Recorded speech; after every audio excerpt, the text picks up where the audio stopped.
हिंदी व्याकरण। हिंदी व्याकरण। हिंदी व्याकरण की क्लास में आज आप लोगों को श्रृंगार रस के बारे में बताएंगे। कल आप लोगों को हास्य रस, उसकी परिभाषा, उसका उदाहरण बताया गया था। आज बताएंगे श्रृंगार रस। श्रृंगार रस की परिभाषा जान लीजिए। श्रृंगार रस की परिभाषा, श्रृंगार रस किसे कहते हैं? श्रृंगार रस का स्थायी भाव रति होता है। श्रृंगार रस का अस्थाई भाव रति होता है। श्रृंगार रस का अस्थाई भाव रति होता है, जिसे प्रेम कहा जाता है। रति का सामान्य अर्थ प्रीति होता है। रति का सामान्य अर्थ प्रीति होता है। रति का सामान्य अर्थ प्रीत होता है। जब नायक नायिका के मन में जब नायक नायिका के मन में जब नायक नायिका के मन में एक दूसरे के प्रति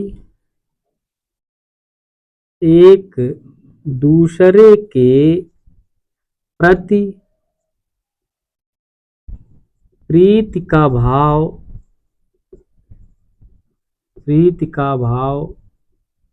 उत्पन्न होता है। जब नायक नायिका के मन में एक दूसरे के प्रति प्रीति का भाव उत्पन्न होता है, जहां विभाव अनुभाव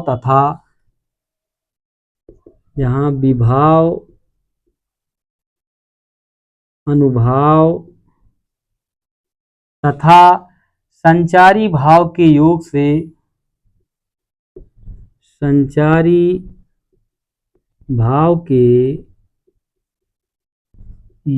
से रति यानी कि अस्थाई भाव रति जागृत हो। अस्थाई भाव रति जागृत हो तो वहां श्रृंगार रस होगा। श्रृंगार रस होगा। अस्थाई भाव इसमें रति होता है। अस्थाई भाव इसका रति होता है। आलंबन विभाव नायक तथा नायिका। आलंबन विभाव नायक नायिका। आलंबन विभाव नायक नायिका। उद्दीपन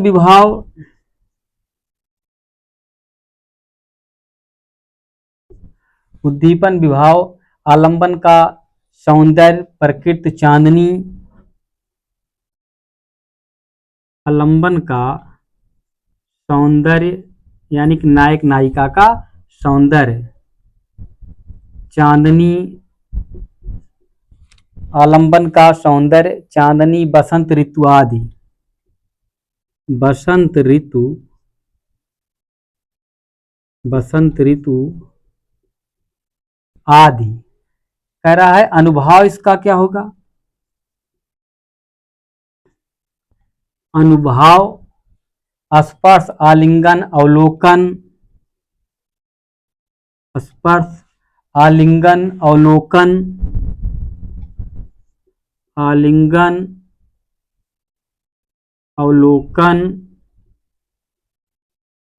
आदि। फिर संचारी भाव निर्वेद हर्ष चपलता। संचारी भाव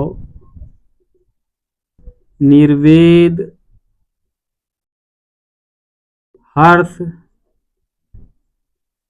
चपलता आदि। श्रृंगार रस के दो भेद होते हैं। ये श्रृंगार रस की परिभाषा थी, आप जान लीजिए। श्रृंगार रस के भेद।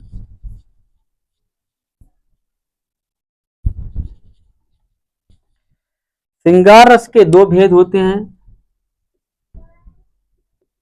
दो भेद।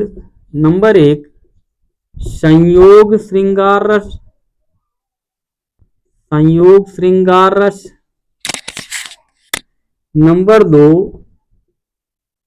वियोग श्रृंगार रस। वियोग श्रृंगार रस। अब हम लोग जानेंगे संयोग श्रृंगार रस की परिभाषा। संयोग श्रृंगार रस की परिभाषा। संयोग श्रृंगार रस की परिभाषा, मिलन या संयोग की अवस्था में, मिलन या संयोग की अवस्था में, मिलन या संयोग की अवस्था में जब नायक नायिका के प्रेम का वर्णन किया जाता है, जब नायक नायिका के प्रेम का वर्णन किया जाता है, जब नायक नायिका के प्रेम का वर्णन किया जाता है तो वहां संयोग श्रृंगार रस होता है। तो वहां संयोग श्रृंगार रस होता है। संयोग श्रृंगार रस होता है। उदाहरण इसका क्या है? उदाहरण देखिए इसका। उदाहरण देखिए कि राम को रूप निहारती जानकी, राम को रूप निहारती, राम को रूप निहारत जानकी कंकन के नग की परछाई, कंकन के नग की परछाई, कंकन के नग की परछाई, याते सबय सुधि भूली गई, याते सबय सुधि भूली गई, याते सबय सुधि भूली गई, कर टेक रही पल टारत नाही, कर टेक रही पल टारत नाही। राम को रूप निहारत जानकी कंकन के नग की परछाई, याते सबय सुधि भूली गई, कर टेकी रही पल टारत नाही। ये संयोग श्रृंगार रस हुआ। अब इसके बाद जानेंगे आप वियोग श्रृंगार रस।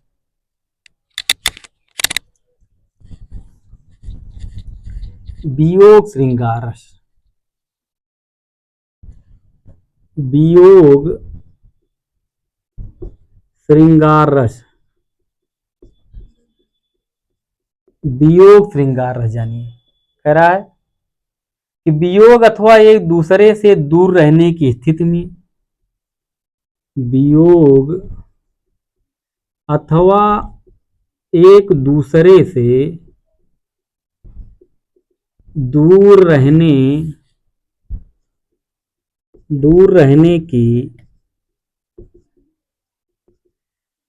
वियोग अथवा एक दूसरे से दूर रहने की स्थिति में जब नायक नायिका के, जब नायक नायिका के,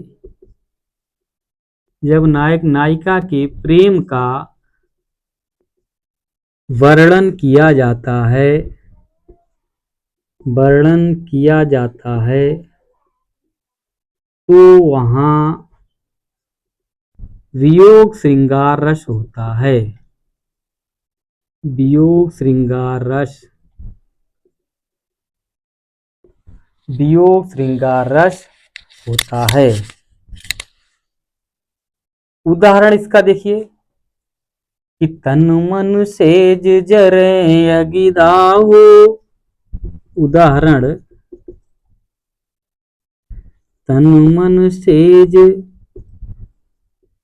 जरे अगिदाहो। तन मन सेज जरे अगिदाहो। सब कहे चंद भयउ मोहि राहु। सब कहे चंद भयउ मोहि राहु। सब कहे चंद भयउ मोहि राहु। चहु खंड लागे अंधियारा। चहु खंड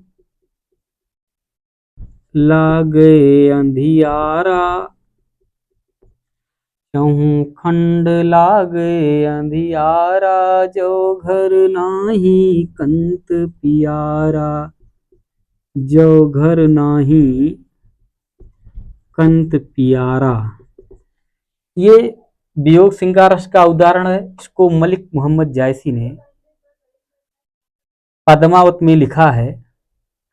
फिर से जान लीजिए कि तन मन सेज जरे अगिदाहो।